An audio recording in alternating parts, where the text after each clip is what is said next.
कर्नाटक की तरह दिल्ली में भी जो एक क्लास 6 की बच्ची को हिजाब उतारने पे मजबूर किया गया और जब ये प्रकरण बढ़ा और हमारे मजलिस की सिपाही डॉक्टर अनवर ने उसको उठाया, तब दिल्ली सरकार के शिक्षा मंत्री मजबूर हुए।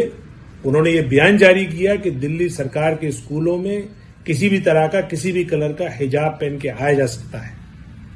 जाहिर है मजलिस के दबाव में दिल्ली सरकार ने ये फैसला तो कर लिया, लेकिन अभी तक उन टीचर या प्रिंसिपल जिन्होंने उस मासूम बच्ची को जहनी तौर पर हिरासा किया, यानी मेंटल टॉर्चर किया, उनके खिलाफ कार्रवाई नहीं की है। दूसरी बात, उनका जो एमएलए है वहां पे, उस एमएलए ने झूठ बोलकर इस पूरे मामले को दबाने की कोशिश की। पहले उसने एक चैनल को यह बताया कि ये टीचर की मामूली गलती है और बच्ची बिना हिजाब के बैठे और बच्चियां बिना हिजाब के बैठ के अच्छी लगती हैं। जब चारों तरफ से उस एमएलए की फजीयत हुई, तब उसने अपना बयान बदलकर फिर एक कोशिश की झूठ बोलने की कि ये मामला है ही नहीं और बच्ची तो एक पहले दिन गई थी और किसी ने उसको हिजाब उतारने को कहा नहीं और सारी बच्चियां वहां हिजाब पहन रही हैं।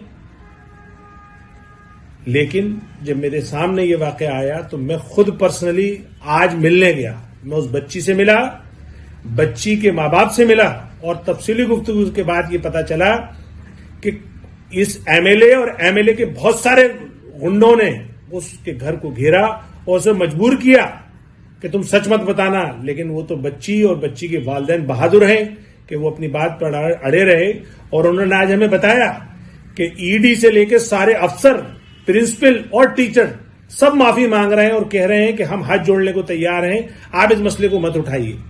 लेकिन सवाल यह है कि कितनी और बच्चियों के साथ इसी तरह का हैरेसमेंट हो रहा है, इसी तरह का उन बच्चों को मेंटल टॉर्चर किया जा रहा है।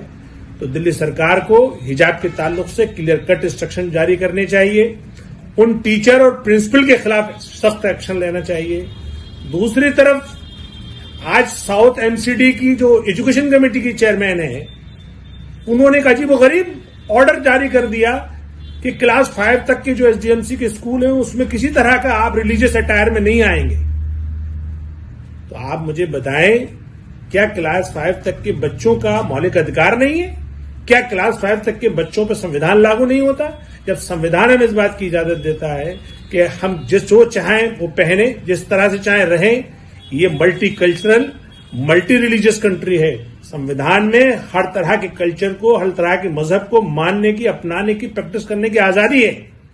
सर ढाकना सिर्फ मुसलमानों में ही अच्छा नहीं समझा जाता या जरूरी नहीं समझा जाता, ये सिख मजहब में भी, ईसाई मजहब में भी सर ढकने को अफजलियत दी जाती है। तो मेरा ये भारतीय जनता पार्टी की के बड़े नेताओं से ये अपील है कि इस काउंसलर को इमीडिएट इस पद से हटाया जाए, जो इतनी संकीर्ण मानसिकता या जहरीली मानसिकता की है और ये समाज को बांटना चाहती है और ये क्लास 5 तक के वो मासूम किड्स को भी बांटना चाहती है। क्या ये जिस तरह से कर्नाटक में नाकाम कोशिश की गई कि हिजाब के नाम पर समाज को बांटकर वोट हासिल कर लिया जाए, क्या इस तरह की ये नाकाम चाल है? लेकिन मजलिस दिल्ली में पूरी तरह सरगर्म है और हर मुद्दे पर नजर रखती है। दिल्ली सरकार को जिस तरह से मजबूर किया है, हम बीजेपी को भी ये वार्न कर रहे हैं कि अगर आपने किसी तरह से भी मुस्लिम बच्चियों के खिलाफ या मुस्लिम बच्चियों को तालीम लेने से रोकने की कोशिश की, तो हम आपकी कोशिश को कामयाब नहीं होने देंगे। एक तरफ तो आप बेटी बचाओ और बेटी पढ़ाओ का नारा देते हो और दूसरी तरफ उन्हें प्राइमरी शिक्षा तक से दूर कर रहे हो। आपकी चेयरमैन एजुकेशन कमेटी की वो ये ऑर्डर पास करती है कि किसी तरह के रिलीजियस अटायर में नहीं आ सकते। रिलीजियस अटायर का मतलब कुछ नहीं है, सिर्फ मुसलमानों के हेड स्कार्फ पे, खासतौर से मुस्लिम बच्चियों के हेड स्कार्फ पे उनकी नजर है। तो ये चूंकि मुस्लिम बच्चियों का अपना संवैधानिक अधिकार है, जबकि ये मामला अभी कोर्ट में है, कोर्ट ने अभी फाइनल वर्डिक्ट भी नहीं दिया, अभी डिसीजन भी नहीं आया। लेकिन दिल्ली में भारतीय जनता पार्टी की ये नेता शुरू हो गई, लिहाजा इस नेता के खिलाफ सख्त कार्रवाई की जाए और दिल्ली सरकार जो चुप है इस मामले में, दिल्ली सरकार भी अपना रुख साफ करे। चैनल समाधान 24 को सब्सक्राइब